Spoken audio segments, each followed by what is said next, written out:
Session को host करेंगे senior consulting editor NewsX Vineet Malhotra. Please welcome, जोरदार तालियों के साथ मीनाक्षी लेखी जी का स्वागत करें।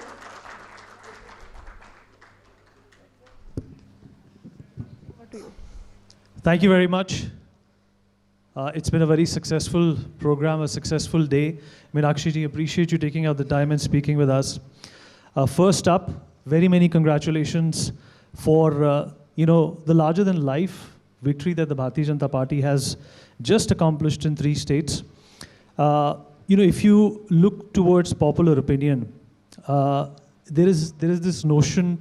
Not a notion actually, it's no longer a notion, it's actually a fact that Modi's guarantee is something which has started to echo in the minds of people whenever they go out to vote.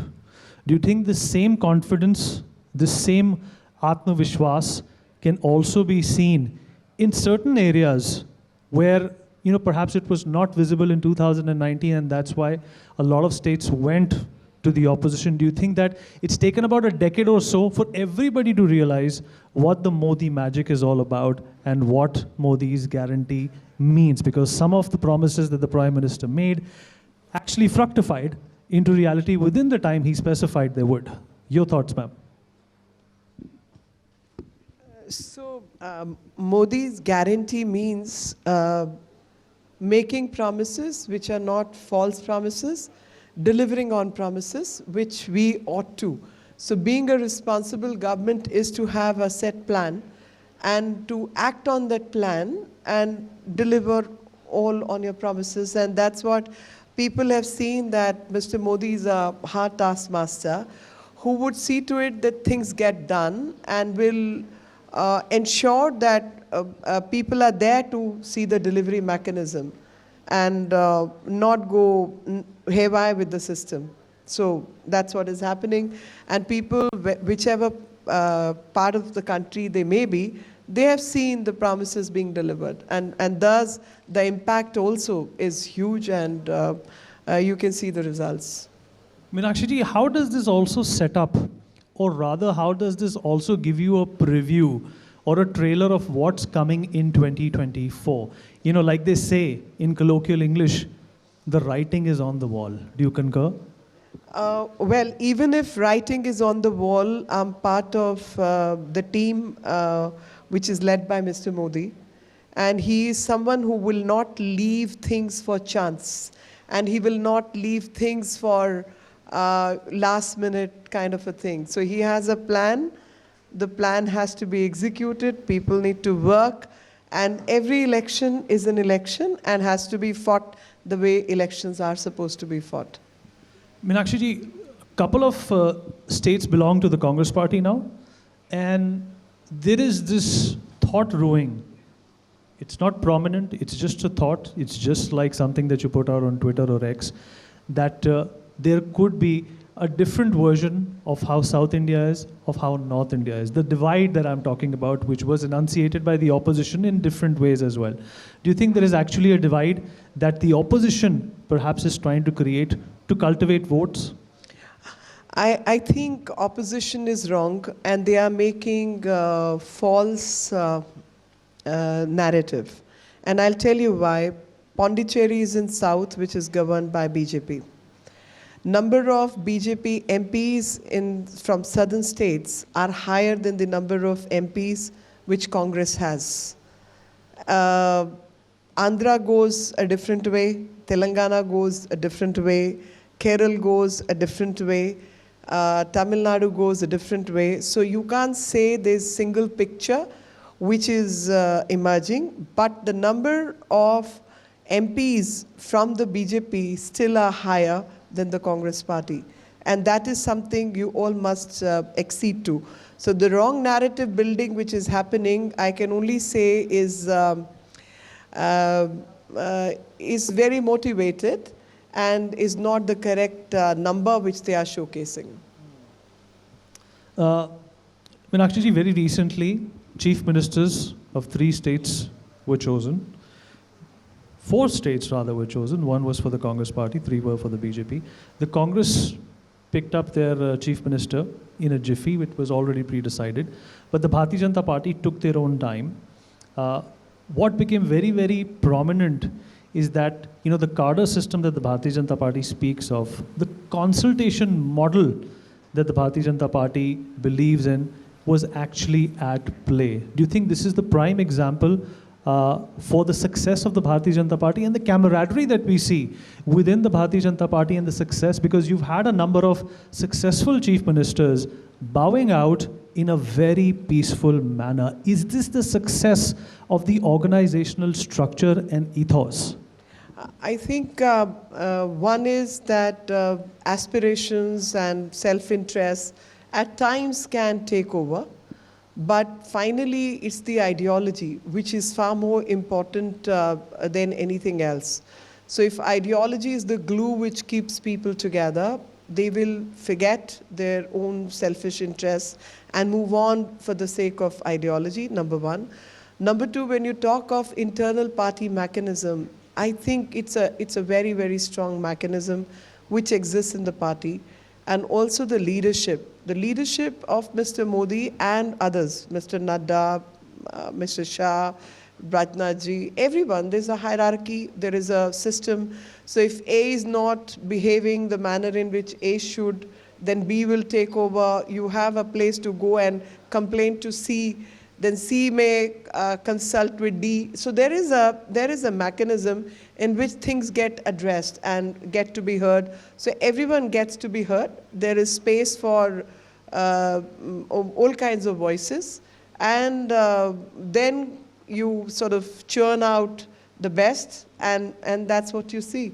I mean, a lot of people try to criticize many decisions, but ultimately all those decisions proved right for reasons which were very well known to the party leadership, and of course people saw it over a period of time so far as success of those decision-making processes was concerned. So especially people in your business may be bound by certain thought processes, certain names and faces we are more familiar with. But as the decision-making happened, we saw that the three people who have been chosen as the CMs of the states, they will do their best to carry on the party's ideology and work towards delivering the promises and the schemes which the center has made for taking the whole country forward and carry on the process of growth within their own states. True to the core. So I think, and a lot of hard work which goes into it. A lot of monitoring that happens. Well said, Meenakshi. Let's talk about 2024 now. Prime Minister Modi is, by a number of votes, the most popular leader in the world today. That obviously is going to translate, to a number of victories in 2024. But could there be any sense of complacency in any matter, regardless of the popularity and regardless of the astounding results that the BJP has received in the past? And if there is there even, a sense of monitoring if there is complacency and acting upon it? So let me tell you that every small, big thing, the schemes, etc., if few things have to be carried on and carried out, certain tasks are given, you have to say, meet X number of people, and you fake it and you say, I met. You may meet Y and say Y plus 10 is my number. It all gets reported. And so there is a very, very strong method of working. And whoever works strictly merit-based kind of coordination effort, and there is no word called complacency in the party. In fact, those who will fake those things will get listed, that they are not actually performing on the ground, they are not conducting their business in the rightful manner. So end of the day, it's the work which is counted, and it's a very, very hardworking people are the ones who get to be elevated and taken forward. So I think there is no word called complacency in our party, and especially with the leadership of Mr. Modi. So even if he knows that people are tilting towards BJP, he would still ensure that people on the ground go and work on the ground. No air conditioning conversations that can take you forward. So it's the work on the ground. All right, let's also talk about Delhi. Your ground, you have been very successful in it, Member of Parliament from New Delhi. What hasn't worked for the BJP when it comes to the assembly elections? Why is the Aam Aadmi Party continuing to taste the luck, continuing to forge their place in people's heart, whereas the BJP is, of course, ruling the roost when it comes to national elections? Why is this so complex for the Bharatiya Janata Party to crack? So I would not comment, but two things which came to my notice. One was regarding the voter list, how that was manipulated in Delhi recently. And the second part is sometimes people get taken by false promises. 524 crore of budget for advertising. I think these three things went against us. We don't have strength in these things.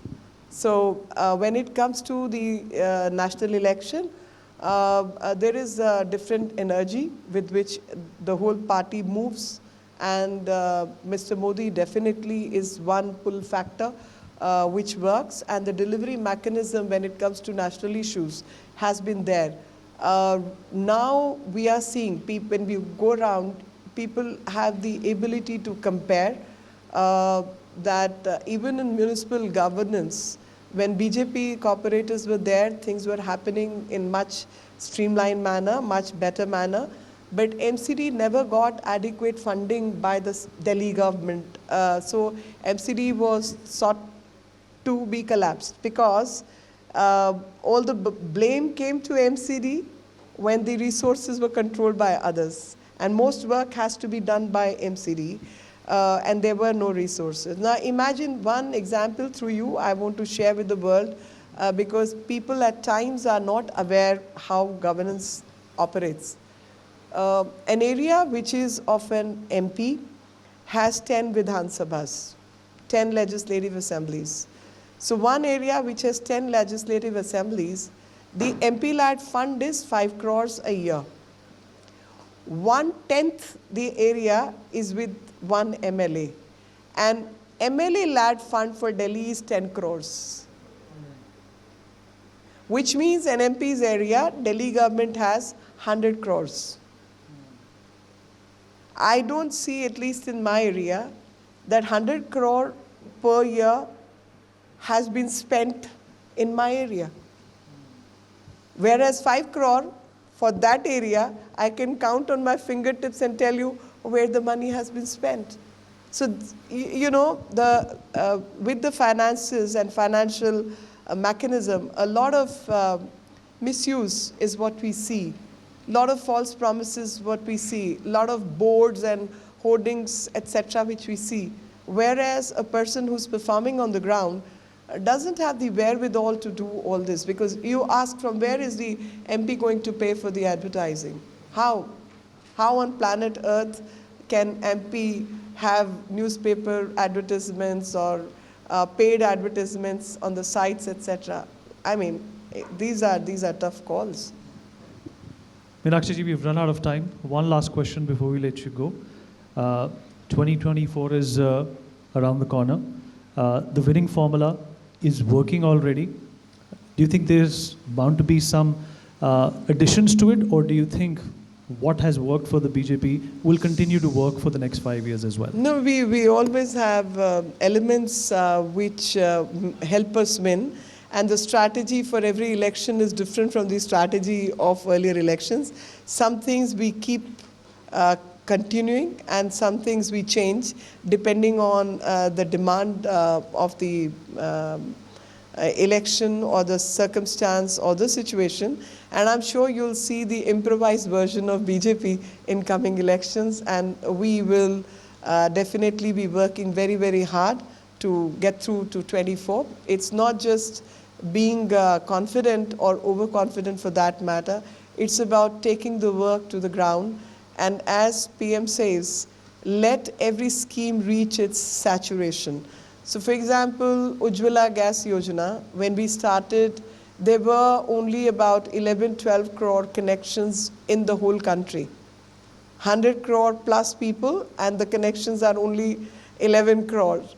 Right now, the coverage has reached 55% and above. So there is still some work. So PM is of the opinion, let there be no household which is needy be without a cooking gas connection. Let there be no one who is needy be without a pension benefit.